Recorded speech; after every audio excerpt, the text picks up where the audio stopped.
running backs where they are in the progression of the offense. And he has to be an ultimate football player. He's got to be able to run the ball, obviously catch the ball, and be really, really good and smart at the pass protection when we do ask for six-man protections.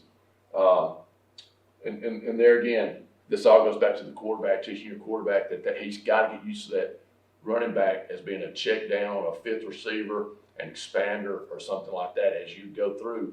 One of the hardest things was reminding my quarterbacks that use the running back as a check down or an expander.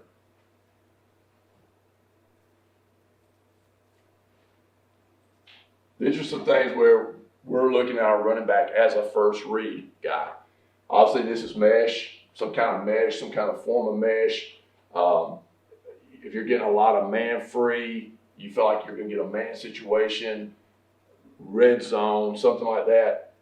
We use our running back a lot of times to run him off, rub routes or to get in space to remove certain people. This is one of our best routes that we do because we have so many things that we do off of mesh. And so here, the running back's got a certain weeks. There's weeks he's going to dive that at that linebacker. There's weeks that he's going to rhythm step that to the flats to get there. And there again, he's got to make an educated guess on, is that guy going to be on my hip or am I running the space? Here's a little example right here. We do a really good job right here, running our route through grass, making the defender follow the running back. That's a 1st and 10 drive starter for us. We love it. It's simple for our quarterbacks. It's a simple read.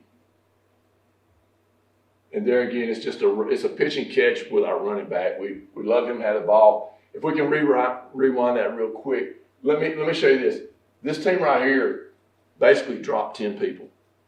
So they had one defensive lineman stay. It's a 1st and 10, and we completed versus basically a drop 10 scheme or whatever you want to call it. And we gained, I think, 12 yards on first down, just pitching the ball to the running back.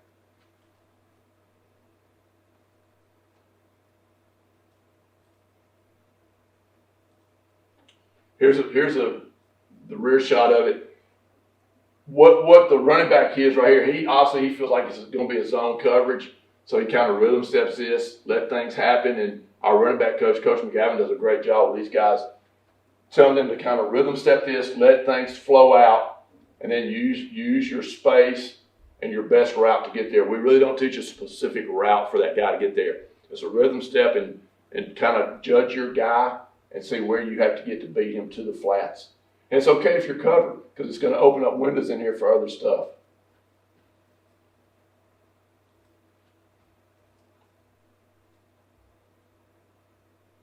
Here again, it's the same play, basically the other side against another team. We got a lot. Defense coordinator for this team did a really great job of mixing fronts and coverages up. So, this thing filters out a couple different ways as the time goes. But there again, we got our good running back just flipping the ball right here and let him go do his work. There again, we get a good route from our slot guy, running good angles right here. He got depth. He felt like zone, so he drove the guy extra yard or two in the depth and the coverage. So 8 did a really good job for us right there.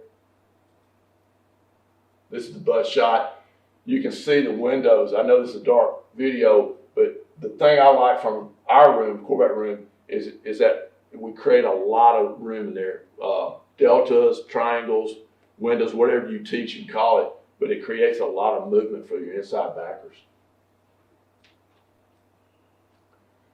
Check down. Here again, we're talking about it's one of the hardest things we've come across the last 5, 6, 7, 8 years is to teach that quarterback to be trained to use the running back as a check down.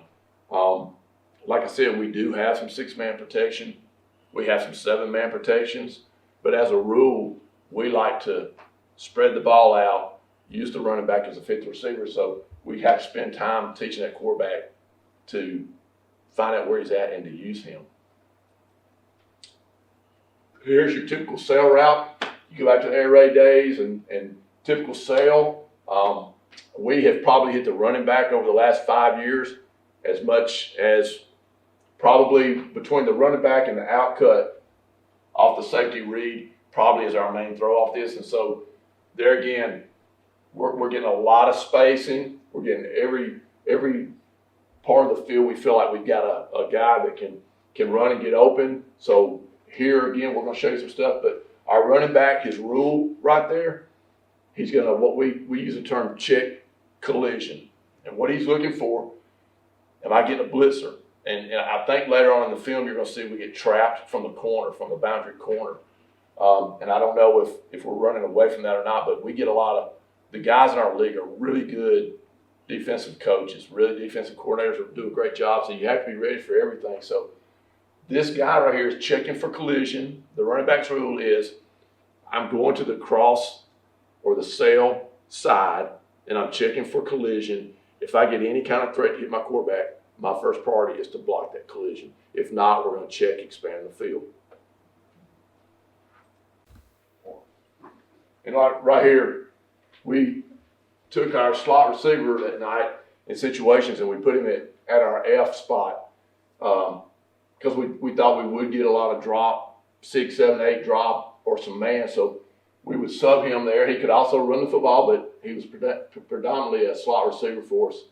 So here we're running the cross route, and it's just a check down, throw it to a great athlete, and he makes everything look good. Throw it out there, spit it out.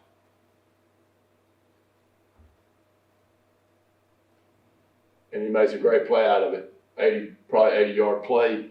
Just as a check down receiver, as we run back through it, we're running sail, we're running cross. He's a check down guy. And we told the quarterback all week, don't forget you got a great guy in space. It's just a toss sweep, really. All right, here we get dropped. We're going to throw the ball out. We really should have thrown the ball earlier, to be honest with you. We should have spit that ball out now because they're in drop, what we call drop. So, but we get it there. There again,